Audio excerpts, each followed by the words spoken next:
I need more coffee.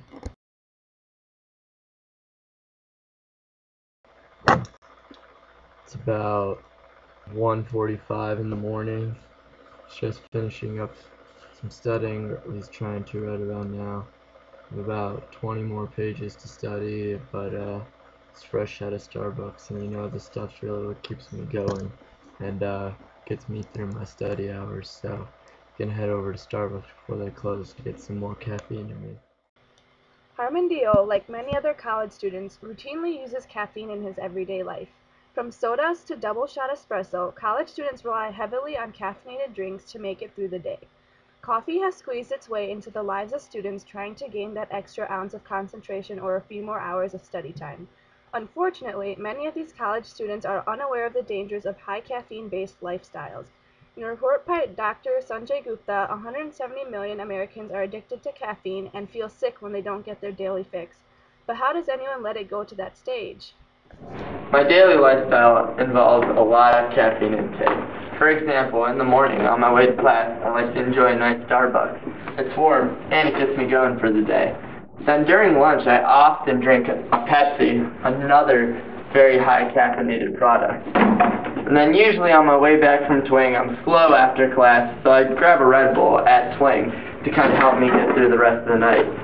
Sometimes my head hurts, and grabbing Excedrin also has caffeine in it. But the worst thing is whenever I come back and I'm just hungry, I grab a Chips Ahoy, and the chocolate in this even has caffeine in it. This is a caffeine molecule which is structurally similar to adenosine. Adenosine, a neurotransmitter, has been shown to protect the brain by suppressing neural activity and by increasing blood flow. Caffeine acts as a competitive inhibitor.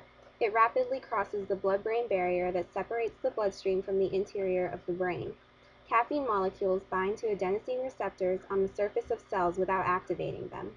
When caffeine binds to these receptors, it counteracts the molecule's effects, causing brain overactivity. In addition, adenosine is believed to be involved in control of the sleep-wake cycle. When caffeine interferes with this cycle, people experience extreme sleepiness after periods of prolonged mental activity. About 6. About 6 per week. Usually about 1 per day. Okay. 4? Probably 4 or 5 times a day. Do you feel I feel like it gives me heightened awareness, helps me concentrate on my work better. Because I like the taste. I sometimes, like right now, I'm definitely drinking it for the caffeine. Okay. To pick me up, yeah. I don't feel like I need it. I think it improves my work. I can still function during the day probably without it. It doesn't, it makes me more stressful sometimes, but sometimes it just, we're both musicians, and sometimes it makes us really jittery, which is not helpful at all when you're trying to play an instrument.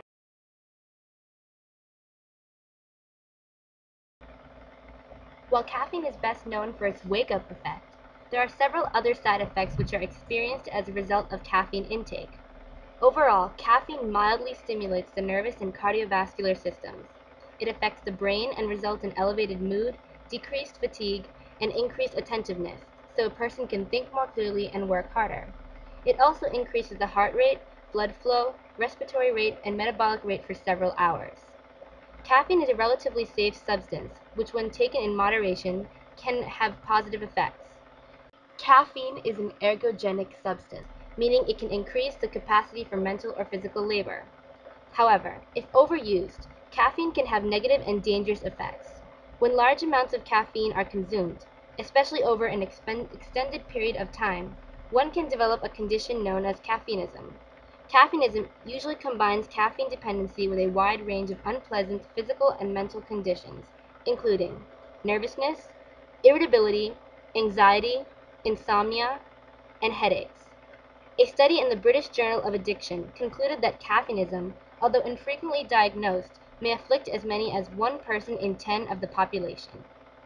There are also long-term effects of excessive caffeine intake. Researchers have found that long-term consumption of low-dose caffeine slowed hippocampus-dependent learning and impaired long-term memory. So in essence, caffeine consumption increases mental performance related to focused thought, while it may decrease broad-range thinking. So it's about 5 in the morning right now. I have a really, really bad headache, feeling kind of sick. I haven't really had any caffeinated beverages for maybe a day or two now, and never thought I'd need like a 12-step program to really wean myself off of caffeine, but I guess this is what you call withdrawal. I'm going to tell you about the caffeine withdrawal symptoms and how to handle them.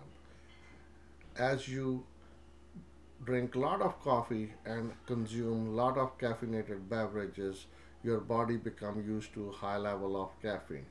When you stop drinking coffee and caffeinated beverages, all of a sudden your caffeine level drops significantly, which leads to increased level of adenosine in your blood, which causes dilatation of blood vessels, causing excessive flow of blood to the head, leading to headaches and nausea.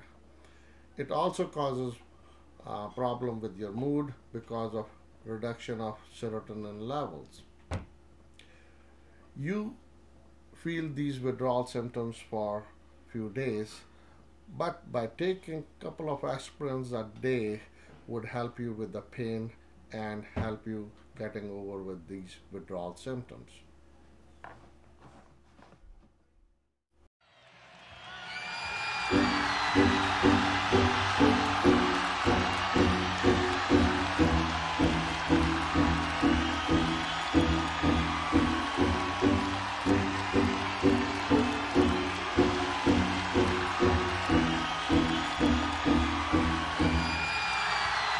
If you are what you say you are, a superstar, then